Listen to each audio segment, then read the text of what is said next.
लेकिन जनवरी अच्छी लगी। ट्रांसपोर्ट के बिजनेस से शायर बनने तक की कहानी। मशहूर शायर मुनव्वर राना का लखनऊ में SPGI में निधन हो गया। राना के निधन के बाद शोक की लहर। राना बीमारी के कारण 14 से 15 दिनों तक अस्पताल में भर्ती थे। मशहूर शायर मुनव्वर राना का रविवार को निधन हो गया। देर रात दिल को दौरा पड़ने से राना की मौत हो गई। राना पिछले कई दिनों से लखनऊ के PGI में भर्ती थे।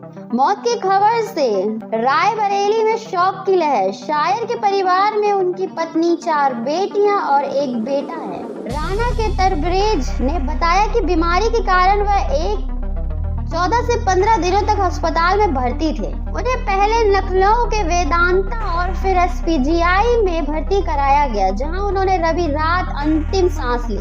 माँ से इस तरह लिपट जाऊं कि बच्चा हो जाऊं। मुनव्वर राना के निधन जैसे ही यह खबर अस्पताल से बाहर आई, रात सोने के लिए बिस्तरों पे पहुंच चुके उनके चाहने वालों की नींद उड़ गई। इन्हीं में से एक उनके हम प्यारा हम नेवाला रहे वरिष्ठ पत्रकार और वरिष्ठ शायर हसन काज़मी। फोन उठाते ही कहा कि ढेरों यादें हैं, सुनाकर कम से कम कुछ तो दिल का बोझ हल्का होगा। ट्रांसपोर्ट के बिजनेस से शायर बनने तक की कहानी। हसन काज़मी कहते हैं कि उस वक्त तो वह एक ट्रांसपोर्ट का बिजनेस करने वाले थे, रायबरेली में थे और कोलकाता में रहते थे। वहीं पढ़े लिखे और ट्रांसपोर्ट का बिजनेस शुरू किया, फिर रुक गया। लखनऊ का जहां उन्हें शागिर्दी मिली उस्ताद वाली आसी की, यही उनसे मिला मैं और कब दोस्त बन गए पता ही नहीं चला। गुलमार्ग होटल में आमीना में उन्होंने एक कमरा लिया था और शुरू हो गया महफिल का दौर। इस बीच अखबार निकालने की एक नाकाम कोशिश भी शुरू हुई। कारोबारी नुकसान हुआ तो वह कुछ दिनों के लिए फिर चले गए। इन बयानों की वजह से रही चर्चा में, योगी दोबारा मुख्यमंत्री बने तो कर लूंगा पलायन। प्रदेश के विधानसभा चुनाव में पाकिस्तान पलायन और जिन्ना को लेकर हो रही सियासत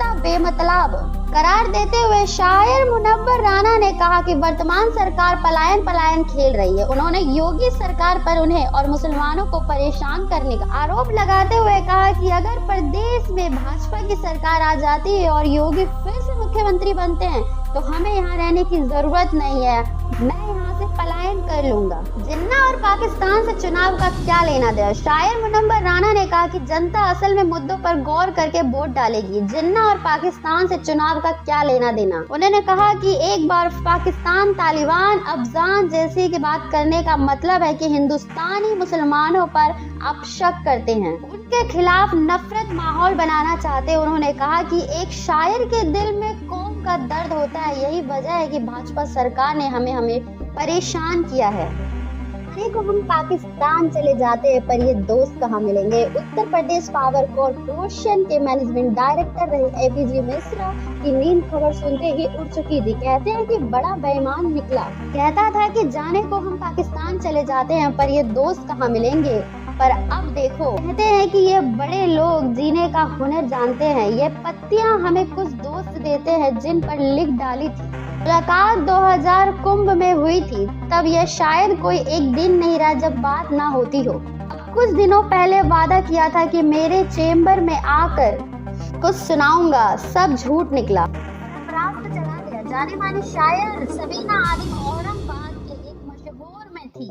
लगातार मोबाइल घनघनाए तो फोन उठाया और निधन की सूचना पाते ही कह उठी सरफराज चला गया। अंतर्राष्ट्रीय मशहूरों में जब हम जाते हैं तो लगता है कि एक अभिभावक, एक सरफराज हमारे साथ है।